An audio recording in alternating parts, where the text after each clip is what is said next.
que vous allez bien. Alors, aujourd'hui le WOD, c'est un AMRAP de 10 minutes sous forme de leader, de thruster et d'alligator V-up. Donc vous allez faire un thruster, un alligator V-up, deux thrusters, deux alligators V-up, trois thrusters, trois alligators V-up, et ainsi de suite, jusqu'à la fin des 10 minutes. Si possible, ce serait bien de faire le WOD avec une dumbbell ou une kettle. Si c'est ça, vous faites une répétition de chaque bras, bien entendu. Pour le thruster, on pensera bien toujours à emmener les fesses vers l'arrière quand on descend sur le squat, on casse la parallèle, on garde toujours le poids dans les talons, et ensuite on pousse en bras une fois qu'on a fini l'extension de hanche complètement. Alors sur l'alligator V-up, c'est un exercice assez complexe au niveau des abdos, on trouvera l'adaptation pendant l'échauffement.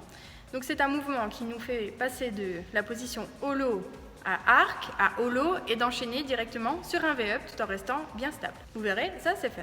Alors pour commencer l'échauffement, je vous propose de faire un petit peu de mobilité, de faire des fentes, où là ça va venir étirer l'avant de la cuisse, donc un genou au sol, et on se redresse, on serre les fessiers et les abdos, 30 secondes par côté. Ensuite, on vient étirer les ischios, donc on ramène la jambe qui était pliée, tendue, et ça vient tirer à l'arrière de la cuisse, donc pareil, 30 secondes par côté. Ensuite, on va enchaîner avec des petites mobilisations autour des chevilles en position de squat profond. Donc vous venez tourner au niveau de vos chevilles, vous cherchez une amplitude complète. Ensuite, vous pouvez partir sur 10 bootstrapper squat, où là on va venir enchaîner la position squat et la position d'étirement des ischios à l'arrière des jambes. Vous pouvez ensuite faire la pose de l'enfant, donc à genoux, les bras tendus, ça va venir étirer le dos et les épaules. Vous pouvez rester comme ça 30 secondes. Et pour finir la mobilité, en position de cobra, donc sur le ventre, on vient tendre les bras et ça va étirer un petit peu les abdominaux. Donc pareil, 30 secondes. Ensuite, vous pouvez partir sur 5 tours de 5 sit-up, 5 squat jump, 5 shoulder press par bras. Alors, les sit-up, on est assis, on vient bien toucher devant les pieds et derrière la tête. Les squat jump, donc comme un squat, on emmène les fesses vers l'arrière, on casse la parallèle et on vient faire un saut pour se redresser. Les shoulder press, sans utiliser les jambes, on reste gainé, on serre les abdos, les fessiers, on emmène notre kettle ou notre dumbbell de l'épaule jusqu'en position overhead, donc au-dessus de la tête. Ensuite, pour travailler le thruster, je vous propose un petit complexe composé de un power clean, un front squat, un push press, un power clean, un thruster. Donc sur le power clean, on se concentrera bien sur l'extension de hanche. Le front squat, le poids bien dans les talons, on casse la parallèle.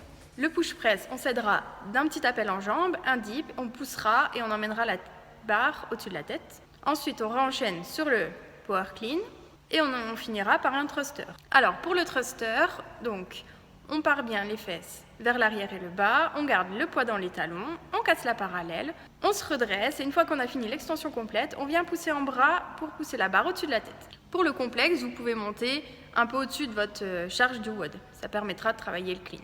Alors, ensuite pour travailler l'alligator V-up, on va commencer par 20 secondes de holo. Donc le holo, on se met au sol, sur le dos, on plaque les lombaires au sol, on décolle les jambes et les bras, on peut venir plier les jambes si nécessaire, ramener les bras au niveau des genoux. Ensuite, on peut faire 20 secondes d'arc, donc cette fois-ci sur le ventre, on vient serrer les fessiers, on serre les pieds, on tend les bras devant. Pour continuer, 5 V-up, donc cette fois-ci sur le dos, on amène les pieds et les jambes comme un portefeuille.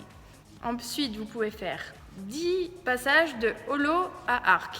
Donc, vous prenez votre position de holo, vous serrez bien les abdos, vous allez tourner sur le côté en restant gainé et vous allez atterrir en position de arc. Donc, les abdos fessiers, les pieds bien serrés et les bras devant.